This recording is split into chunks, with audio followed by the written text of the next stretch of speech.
At the beginning of the movie, we see an inexplicable natural phenomenon in Boston that leads to the instant death of 32 people. Then we shift to the University of Chicago where we meet Professor Josh Keyes, a geophysicist who is teaching students about the properties of sound waves. Suddenly, he is interrupted by two men who accompany him to the plane where he is supposed to go to Washington for some secret mission. Upon arrival, Keyes meets his friend and colleague Dr. Serge L.C., an expert in pulse radiation. General Pell informs the scientists about a strange incident in Boston showing the bodies of the victims. Keyes suggests that the simultaneous deaths could have been caused by pacemakers which were influenced by a powerful electromagnetic pulse. Convinced that it was not an act of war, the general breathes a sigh of relief and leaves, leaving the scientists puzzled. The next day in Trafalgar Square in London, hundreds of birds suddenly lose control, crashing into buildings and people and causing numerous dangerous situations. Upon learning about this incident, Keyes realizes that changes in the Earth's electromagnetic field are to blame for everything. He assigns his graduate students to find information on similar phenomena over the past couple of years and to create a computer model of the electromagnetic field to identify patterns. Meanwhile, inexplicable forces also affect the US Space Shuttle with a team of astronauts on board. Upon entering Earth's atmosphere, they lose contact with mission control for several seconds and veer off course. Now the shuttle is hurtling toward the center of Los Angeles at tremendous speed. Fortunately, Major Rebecca Childs manages to devise an emergency landing plan, and Commander Robert Iverson successfully lands the shuttle with minimal damage. After studying all the alarming events, Keyes discovers that the Earth's molten core has stopped rotating and unless restarted, the consequences will be catastrophic. The Doctor prepares a report and approaches Konrad Zimski, one of the top modern scientists. Initially reluctant, Zimski agrees to review the materials and at first doesn't believe Keyes' grim predictions about the end of the world, but soon comes to equally dire conclusions. It seems that destiny may have caught up with us. He contacts General Purell to warn him of the danger. While in Washington, shocked people witness the northern lights in the evening. Keyes and LC have drinks and discuss the impending end. Suddenly, the same men appear in the bar and inform Keyes that military personnel and Dr. Zimski are waiting for him at the Pentagon. During the meeting, Keyes and Zimski try to explain the situation to the military in simple and clear terms. The Earth's outer core, which normally consists of trillions of tons of molten metal moving in one direction at a speed of 1.5 kilometers per hour, creates an electromagnetic field with its motion protecting Earth from cosmic radiation. But now this outer core has stopped and the electromagnetic field is beginning to lose stability, and no one knows the reason why. Scientists are certain that within a few months all electronics will fail and atmospheric static discharges will generate superstorms hundreds of lightning strikes per square kilometer. Moreover, within a year, solar radiation will destroy all life and incinerate the planet. How do we fix it? We can't.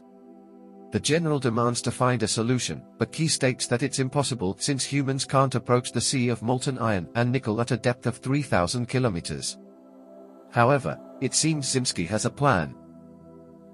Soon, the general and the scientists head to the Salt Flats in Utah where Zimski introduces them to his former colleague Dr. Edward Brazelton, from whom Zimski stole scientific work 20 years ago.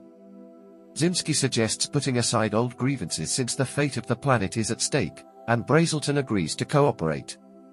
He demonstrates his unique device with high-frequency pulse lasers that generate ultrasound capable of drilling into the Earth to the necessary depth.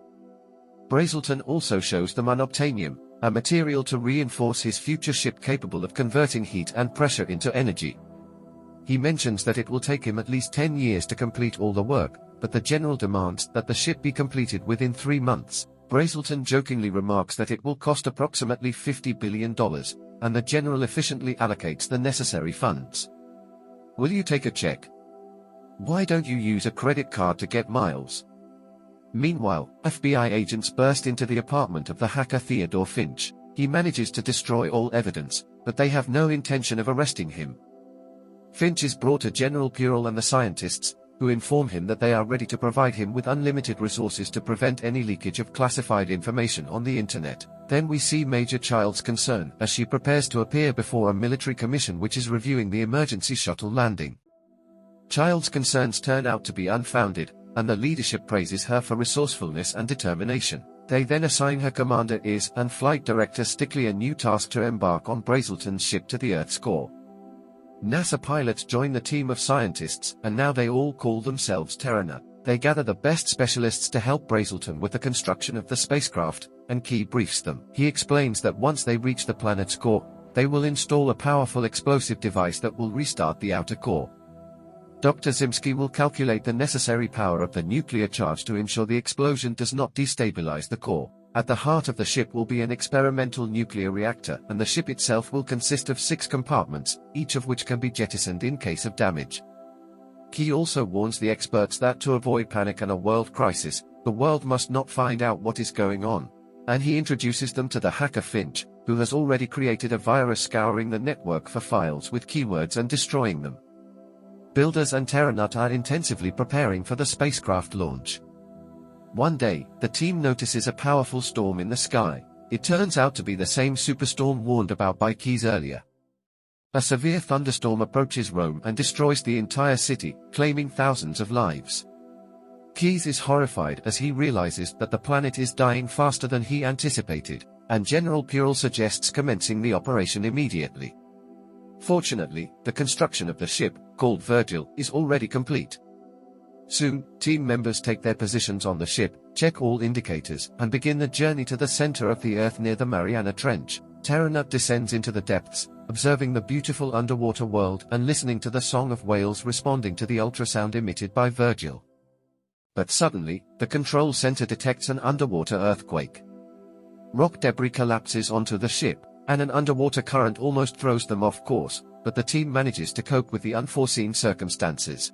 Finally, the ship approaches the ocean floor and the team activates lasers to penetrate the Earth's crust. According to Zim's calculations, in 15 minutes they will pass through the crust, then penetrate the mantle, and within a day reach the core. 12 hours after the start, at a depth of 700 miles, they notice strange dark spots ahead. Keyes believes it's an indication of emptiness, and before the crew can take any action, the ship plunges into a hollow structure. The Virgil shatters thousands of crystals, getting stuck and damaging the laser device, without which further progress is impossible. Brazelton understands they have no choice but to exit the ship and manually fix the problem. Wearing protective suits, the crew members step outside and realize they are in a gigantic bubble inside a cobalt cocoon. However, they don't have time to explore the mysterious depths of the planet, so they begin freeing the ship.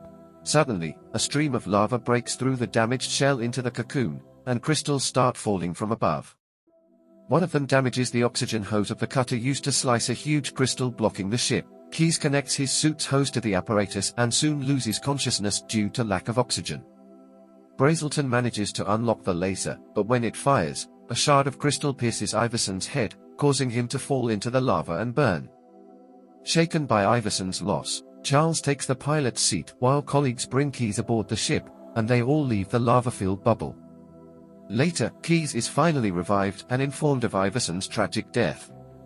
The team tries not to despair as they are determined to see the mission through at any cost. On the second day of the mission, the ship approaches the mantle core boundary, and the team prepares to launch a charge in the tail section. At the same time, Charles notices dangerous black areas in their path again, this time giant diamonds. She tries her best to avoid them, but one of the diamonds damages the tail section, and the team is immediately evacuated.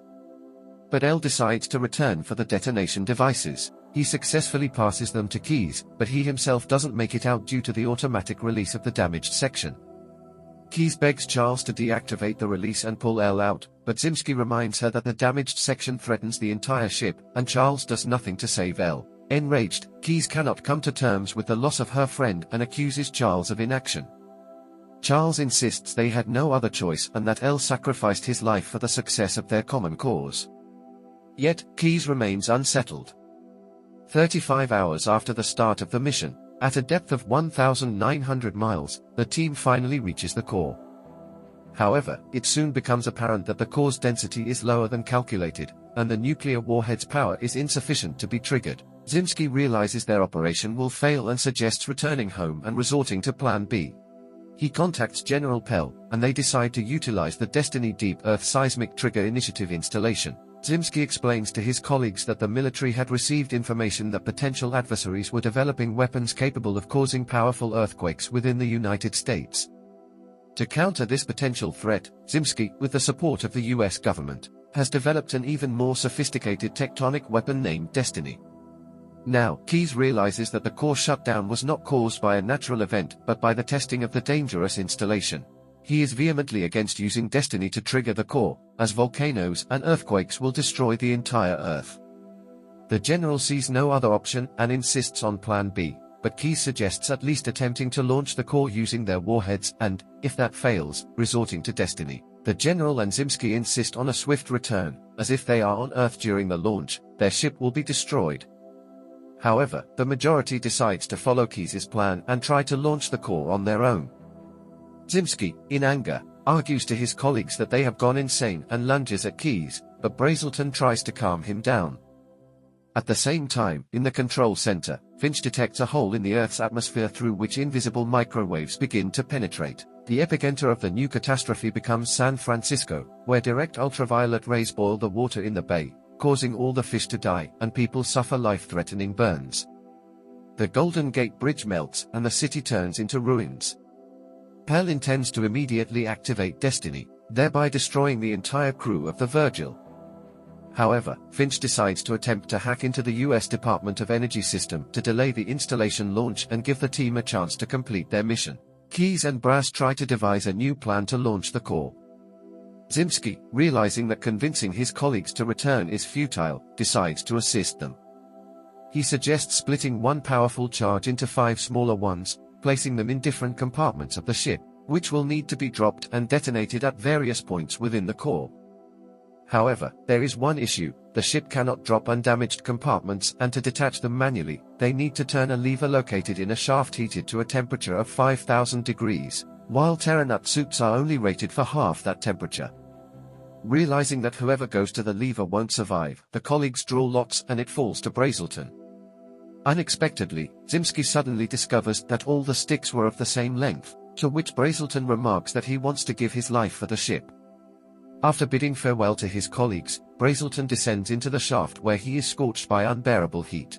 The tool in his hand and his suit begin to melt, but Brazelton manages to reach the lever and disable the lock. At his request, Keyes and Charles start the engine, after which Brazelton instantly incinerates. Keyes and Zimski immediately proceed to install nuclear charges in the compartments of the ship, and then Charles begins to drop them one by one. At the same time, Bell orders the activation of Destiny, but at the last moment, Finch manages to cut off the energy flow and thwart the operation. During the installation of the penultimate charge, Keyes and Zimski suddenly realize that they overlooked the resonant displacement in their calculations, which means the last charge should be a quarter less powerful than the others. Suddenly, the ship is shaken by the energy discharge of the core, causing the warhead to topple onto Keyes, preventing him from escaping the compartment, which will be dropped in 15 seconds. Zimski tries his best to help Keyes, but to no avail. He is about to leave the compartment when suddenly Charles changes course and the warhead falls on Zim's leg, sealing his fate. "No, get out now." Through the monitor, Zimski manages to contact Keyes and advises him to reinforce the last explosive with a reactor fuel assembly. At the same time, Charles, unaware of what has happened, releases the compartment with Zimski with 3 minutes left until the release of the last compartment. Keyes shuts down the ship's nuclear reactor and retrieves the fuel assembly, severely burning his hands. He then moves it to the final compartment and activates the release. Afterward, Keyes returns to Charles and informs her that they won't have enough power to return, but she assures him that he did everything right and she would have done the same. Soon, the ejected nuclear charges begin to detonate and Keyes and Charles await their inevitable end. Suddenly, Keyes realizes they still have a chance to escape. He declares that they have enough energy to activate the impeller, and instead of the laser, they can use the unobtainium compartment shell, which will function like a solar panel. The final explosion finally triggers the outer core, and a powerful seismic wave ripples across the planet. The same explosion propels the ship from the core into the mantle, and it travels at tremendous speed towards the Earth's surface. 16 hours later, they emerge through fissures in the tectonic plates near Hawaii, but suddenly the control center loses contact with the Virgil. Command fears the worst, but after another 4 hours, the ship is found at the bottom of the ocean. Unfortunately, without the heat that was the source of energy, the The ship cannot rise from the seabed, and no one knows that Keyes and Charles are still alive. The general organizes a search and rescue operation around the Hawaiian Islands but finds no trace of the Virgil. However, Finch suddenly hears whale songs and remembers that they responded to the ultrasonic signals emitted by the ship. He suggests searching for whales, which eventually leads them to the ship. Finally, rescuers raise the Virgil from the water. At that moment, Charles confesses to Keyes that she is deeply saddened by the fact that due to the secrecy of the mission, no one will know what Brazelton and Zimsky sacrificed their lives for. A week later, Finch goes to an internet cafe and uploads information about all the members of the team who saved the world onto the network.